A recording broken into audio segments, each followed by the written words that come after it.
हो गया। तो बच्चों आज हम करेंगे colligative property. Colligative property of solute. तो कॉलिगेटिव प्रॉपर्टी होती क्या है? जनरली जो सॉल्यूट होता है या कोई सॉल्यूशन है, या जनरली हम क्या माने, एक आइडियल सॉल्यूशन अगर हमारे पास है, आइडियल सॉल्यूशन को हम डाइल्यूट सॉल्यूशन भी कहते हैं, तो उसकी कुछ प्रॉपर्टीज़ ऐसी होती है जो कि इंडिपेंडेंट होती है। उसकी कुछ प्रॉपर्टी क्या होती है? इंडिपेंडेंट। और जो प्रॉपर्टी इंडिपेंडेंट होती है वही प्रॉपर्टी क्या होती है? इसकी कॉलिगेटिव प्रॉपर्टी। यानी इसका मतलब क्या हुआ कि जब हम कोई सॉल्यूशन बनाते हैं, यानी सॉल्यूट और सॉल्वेंट को जब हम डिसॉल्व करते हैं, कोई पर्टिकुलर सॉल्यूशन बनाते हैं, तो सॉल्यूशन में जो प्रॉपर्टीज़ है सॉल्यूट की वो तो खैर इंडिपेंडेंट होती है कि सॉल्यूट में जो सॉल्वेंट और सॉल्यूट का जो सॉल्यूशन बनाते हैं, तो सॉल्यूट और सॉल्वेंट की वहाँ पे प्रॉपर्टी इंडिपेंडेंट प्रॉपर्टीज़ होती है, यानी वो एक दूसरे में डिसॉल्व होते हैं, वो अपनी प्रॉपर्टी को लूज़ नहीं करते हैं। लेकिन कुछ प्रॉपर्टीज़ ऐसी होती हैं कि वो जो प्रॉपर्टी है वो प्रॉपर्टी क्या है, उस पूरी प्रॉपर्टी पे डिपेंड करता है उस पर्टिकुलर सॉल्यूशन का कि वो सॉल्यूशन किस टाइप का है। जैसे अगर हम मान के चलें कि जो कॉलिगेटिव प्रॉपर्टी है वो डिपेंड कर रही है मॉलिक्यूलर मास पे, या वो डिपेंड कर रही है उसके मोल फ्रैक्शन पे, तो ये जो प्रॉपर्टीज़ होती है ये कॉलिगेटिव प्रॉपर्टीज़ होती है। ये जो कॉलिगेटिव वर्ड है, कॉलिगेटिव वर्ड दो चीज़ों से मिलकर बना हुआ, ये लैटिन वर्ड है, और ये किससे मिलकर बना हुआ? एक तो मिलकर बना हुआ ये को, CO, को मीन्स होता है टुगेदर, और दूसरा बाइंड, गेटिव, कॉलिगेटिव गेटिव, या इसको लिगेट भी कहा जाता है, बल्कि लिगेट लिगेट लिगेट मीन्स होता है बाइंड। को मीन्स हो गया टुगेदर और लिगेट मीन्स हो गया बाइंड। तो यानी कि वो प्रॉपर्टीज किसी भी आइडियल सॉल्यूशन या डाइल्यूट सॉल्यूशन की वो प्रॉपर्टी जो कि क्या होती है, जो प्रॉपर्टी उस पर्टिकुलर सॉल्यूशन में इंडिपेंडेंट होती है, ठीक है, लेकिन वो उस सॉल्यूशन में, यानी उस सॉल्यूशन में जो सॉल्वेंट हमारे पास है उस सॉल्वेंट की प्रॉपर्टी से लिगेट करती है, यानी बाइंड होती है, लेकिन बिहेव कैसा करती है? इंडिपेंडेंट बिहेव करती है। तो वो जो प्रॉपर्टी होती है वो कॉलिगेटिव प्रॉपर्टी होती है। तो इसके बेस पे अगर हम कॉलिगेटिव प्रॉपर्टी की डेफिनेशन लिखें तो कॉलिगेटिव प्रॉपर्टी की डेफिनेशन क्या आएगी आपकी? कॉलिगेटिव प्रॉपर्टी किसी भी सॉल्यूशन की वो प्रॉपर्टी है जो कि डिपेंड करती है उसके नंबर ऑफ पार्टिकल्स पे। किस पर डिपेंड करती है? नंबर ऑफ पार्टिकल पे। तो अगर हम कॉलिगेटिव प्रॉपर्टी को डिफाइन करें तो इसको हम कैसे डिफाइन करेंगे कि colligative property is a property of ideal solution which is depend upon the number of solute particle. तो colligative property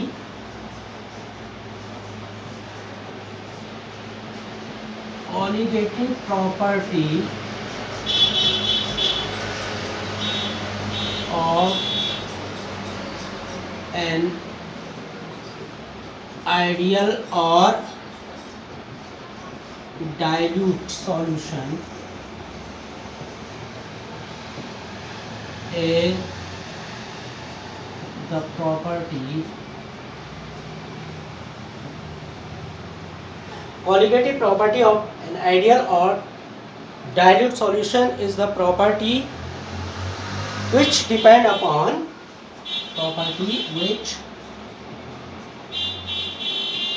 depend upon the number of solute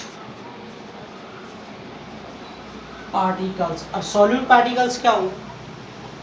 यानी उसका मोलिकुलर मास हो सकता है और उसका मोल फ्रैक्शन हो सकता है, तो जो इन पे डिपेंड करता है सॉलिड पार्टिकल, और एक चीज और है, और concentration of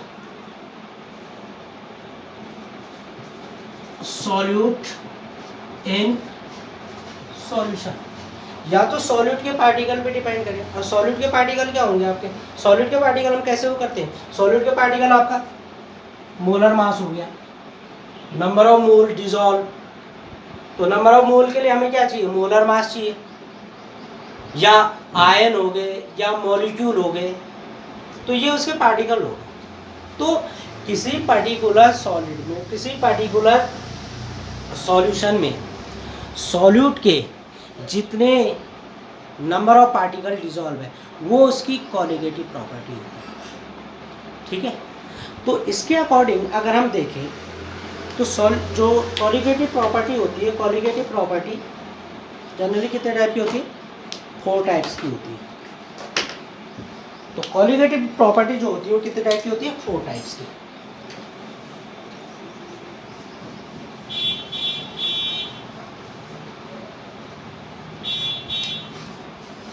types of colligative property, सबसे पहली होती है आपकी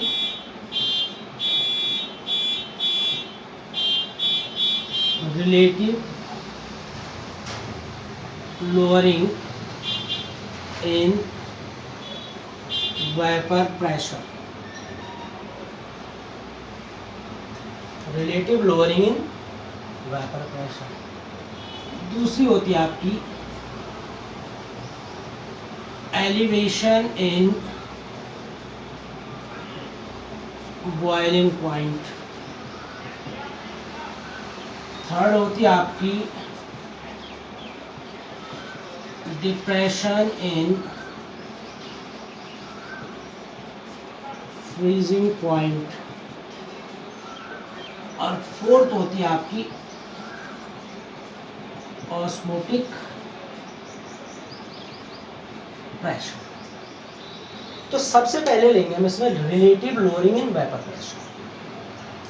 जो आपकी फर्स्ट प्रॉपर्टी है वो आएगी आपकी relative lowering in vapour pressure, ये आपकी कॉलिगेटिव। तो कैसे ये कॉलिगेटिव प्रॉपर्टी होती है, relative lowering in vapour pressure कैसे ये कॉलिगेटिव प्रॉपर्टी। जनरली होता क्या है कि अगर हम कोई सॉल्यूशन बना रहे हैं, सॉल्यूशन बाइनरी होता है, बाइनरी यानी सॉल्यूट और सॉल्वेंट उसमें होंगे।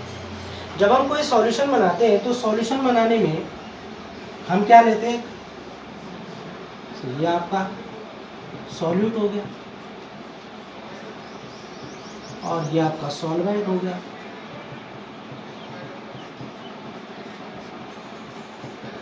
इससे क्या बन गया आपका, ये बन गया आपका सॉल्यूशन।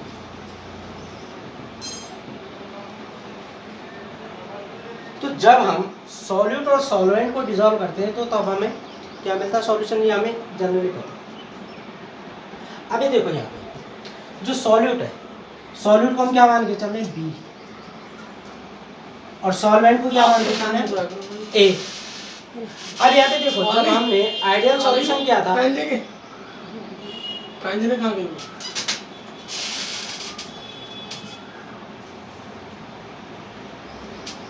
जब हमने आइडियल सॉल्यूशन या नॉन आइडियल सॉल्यूशन में देखा था तो हमने क्या देखा था कि जो सॉल्यूट के पार्टिकल है ये आपस में क्या होते हैं, एक इंटरेक्शन फोर्स अप्लाई करते हैं। ऐसे ही सॉल्यूट के भी होते हैं और ऐसे ही सॉल्यूशन में भी होता है, ठीक है।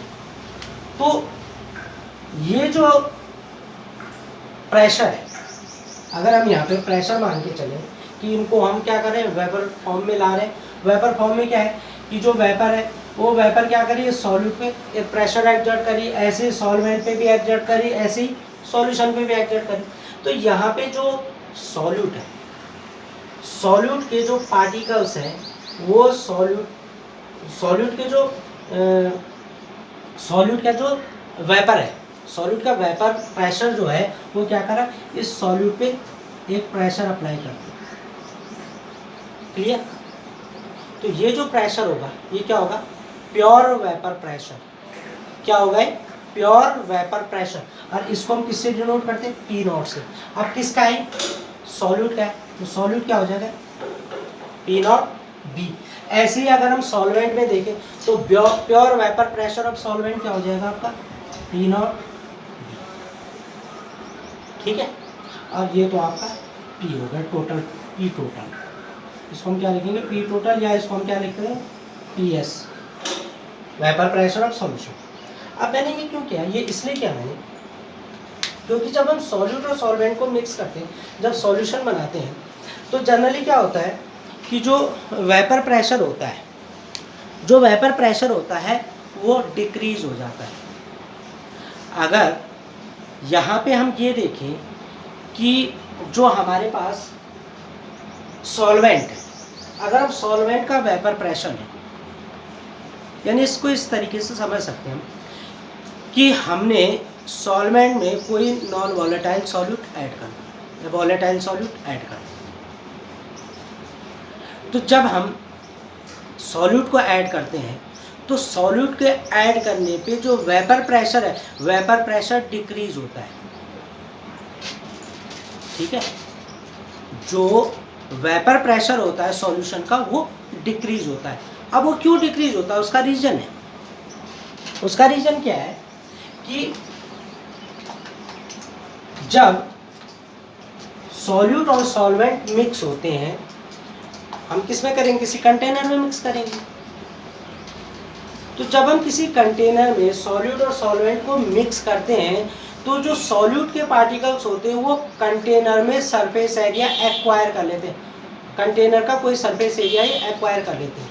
और जब एक कंटेनर का सरफेस एरिया एक्वायर करते हैं तो सॉल्वेंट के, जब सॉल्वेंट को जब हीट कर, जब उस पूरे सॉल्यूशन को हम हीट करेंगे तो जो सॉल्वेंट के पार्टिकल है, सॉल्वेंट के पार्टिकल जब वेपर फॉर्म में आते हैं तो वो क्या, वहाँ पे सरफेस एरिया की कमी हो जाती है। क्यों, क्योंकि कुछ सरफेस एरिया कौन एक्वायर कर लेता है, सॉल्वेंट पार्टिकल एक्वायर कर लेता है। तो सॉल्वेंट पार्टिकल के लिए पूरा प्रॉपर सरफेस एरिया नहीं मिल पाता, और जब पूरा सरफेस एरिया नहीं मिल पाता तो जब वेपराइजिंग प्रोसेस होता है तो वेपराइजिंग प्रोसेस में क्या है कि सॉल्वेंट के जो पार्टिकल्स होते हैं वो प्रॉपरली वेपराइज नहीं हो पाते, इसलिए जो सॉल्यूशन का वेपर प्रेशर होता है वो क्या हो जाता है, कम होता है, बजाय किसके, प्योर सॉल्वेंट के, प्योर सॉल्वेंट के। तो इसीलिए देखो रिलेट, लोअरिंग, ये जो वर्ड है लोअरिंग, लोअरिंग का मतलब कम होना, लोअरिंग इन वेपर प्रेशर, यानी कि जो सॉल्यूशन का वेपर प्रेशर होता है वो प्योर सॉल्वेंट के वेपर प्रेशर से कम होता है। सॉल्यूशन का जो वेपर प्रेशर है वो क्या होता है, सॉल्वेंट के वेपर प्रेशर से कम होता है। तो अगर हम इसका डेरिवेशन बनाना चाहें तो हम कैसे बनाएंगे, देखो ये हमें क्लियर है, इट इज क्लियर कि वेपर प्रेशर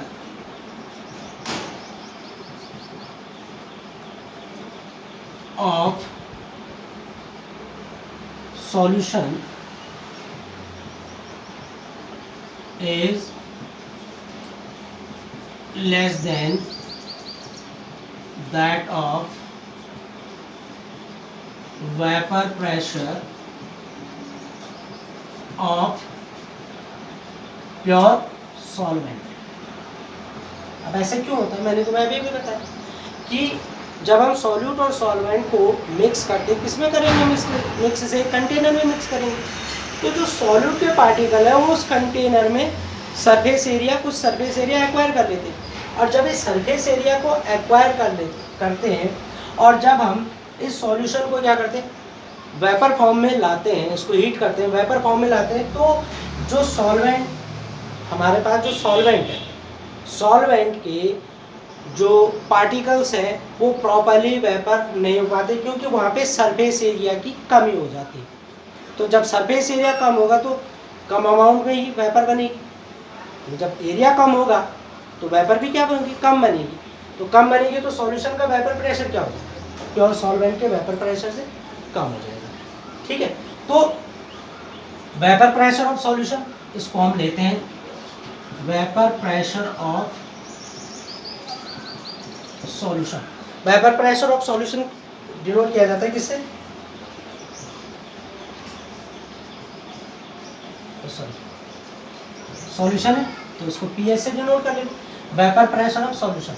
और vapour pressure of pure solvent, ये क्या हो जाएगा आपका पी नॉट, सॉल्वेंट ये लेंगे हम। सो vapour pressure of solution PS and vapour pressure of pure solvent ये क्या हो जाएगा आपका पी नॉट ए। अब सॉल्यूशन में जो आपका टोटल वेपर प्रेशर है, देखो इसको हम सेम उसी तरह करेंगे जैसे नॉन वोलेटाइल वाला हमने किया था, रॉड लॉ नॉन वोलेटाइल के लिए है सेम वही इसमें। तो यहाँ पे क्या आ जाएगा, हमारा जो फॉर्मूला आएगा वो क्या आएगा आपका कि P naught A minus P S upon P naught A equal to X B. X B क्या हो गया आपका मोल फ्रैक्शन ऑफ सॉल्वेंट। अब सॉल्वेंट क्या है आपके पास बी, ठीक है, सॉल्वेंट क्या है आपके पास, सॉल्वेंट आपके पास बी, सॉरी सॉल्यूट क्या है आपके पास, सॉल्यूट आपके पास बी। अब ये फॉर्मूला बना कैसे, ये फॉर्मूला आपको बताइए क्या होता है, पी टोटल पी एस यानी पी टोटल इक्वल टू क्या हो जाएगा आपका P A plus P B.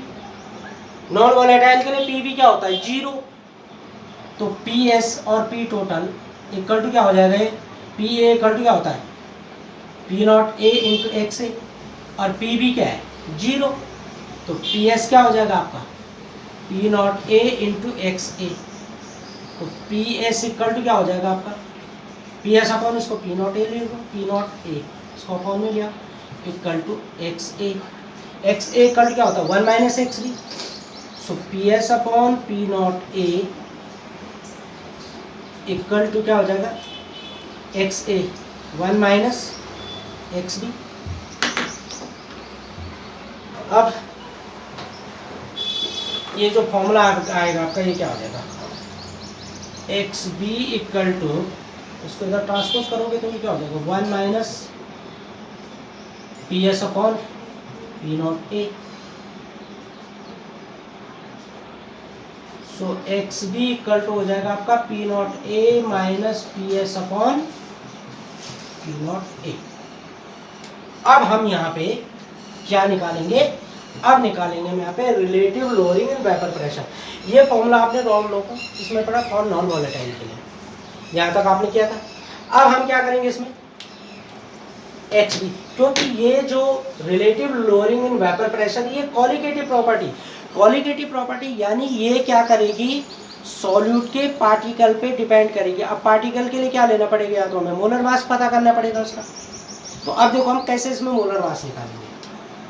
अब देखो X B mole fraction of B, mole fraction क्या होता है given mass of B, given mass क्या होगा आपका W B upon molar mass of B यानी एम बी, बी क्या हो गया आपका solute upon W B upon M B plus W A upon M A. अब W B upon M B क्या हो गया आपका molar mass of number of mole of solute plus number of mole of solvent. तो मोल fraction क्या कहता है, मोल fraction क्या कहता है the number of mole of component A और B that of total mole of component A and component B. यानी कि मोल फ्रैक्शन क्या होता है रेशो होता है किसका, किसी कंपोनेंट ए का उसके टोटल किससे टोटल नंबर ऑफ मोल से। अब टोटल नंबर ऑफ मोल क्या है हमारे पास ए और बी है, तो हम क्या कर देंगे ए और बी का जो मास आएगा उसको किससे डिवाइड कर देंगे मोलर मास ऑफ ए या मोलर मास ऑफ बी। अब ए और बी क्या, ए आपका सॉल्यूट, ए आपका सॉल्वेंट हो गया, बी आपका सॉल्वेंट हो गया। तो ये हमने कर दिया डब्ल्यू बी अपॉन ये फॉर्मूले में इक्वल टू क्या हो जाएगा आपका P naught A minus P S upon P naught A. अब देखो ये जो सॉल्यूशन है हमारे पास ये क्या है नॉन वोलेटाइल है। नॉन वोलेटाइल में हमने अभी भी लिखा था कि नॉन वोलेटाइल में जो सॉल्यूट होता है सॉल्यूट की अमाउंट क्या होता है नेग्लिजिबल होती है, सॉल्यूट की अमाउंट नेग्लिजिबल होती है। तो यहाँ पे भी हम नेग्लिजिबल करेंगे since amount of solute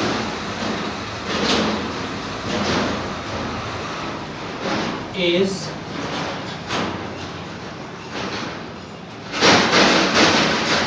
negligible. So WB upon MB is less than WA upon MA and it is क्या आ जाए ये जो वैल्यू है. So WB upon MB is also negligible. इसको भी हम क्या कर देंगे, नेग्लिजिबल कर देंगे. और जब हम इसको नेग्लिजिबल करेंगे तो हमारे पास जो वैल्यू आएगी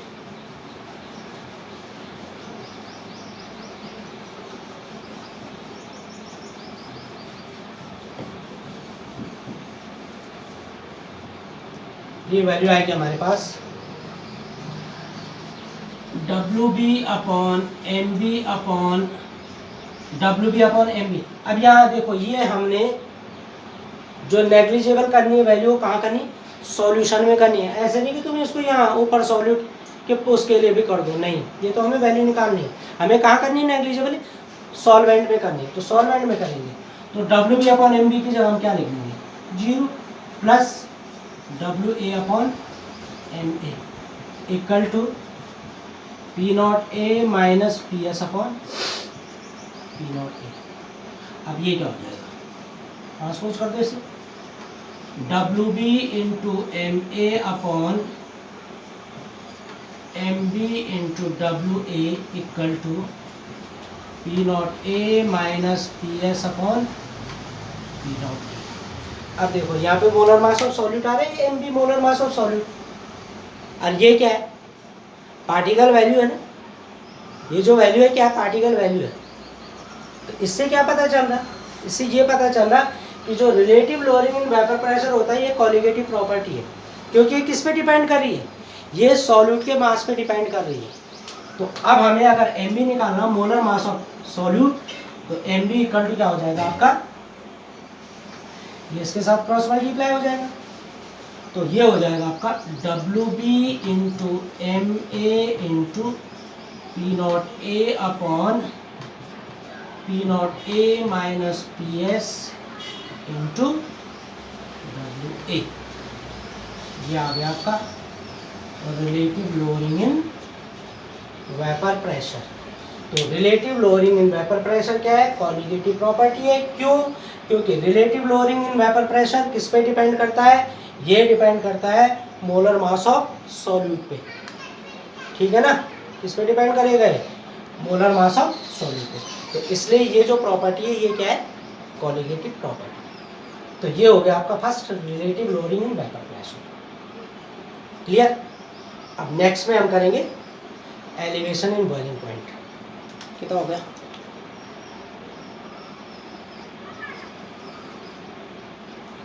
ठीक. इसका एक फॉर्मूला और बनता है, तो इस फॉर्मूले को मैं तुम्हें नेक्स्ट वीडियो में बताऊंगा. ठीक है, ओके देन गुड बाय.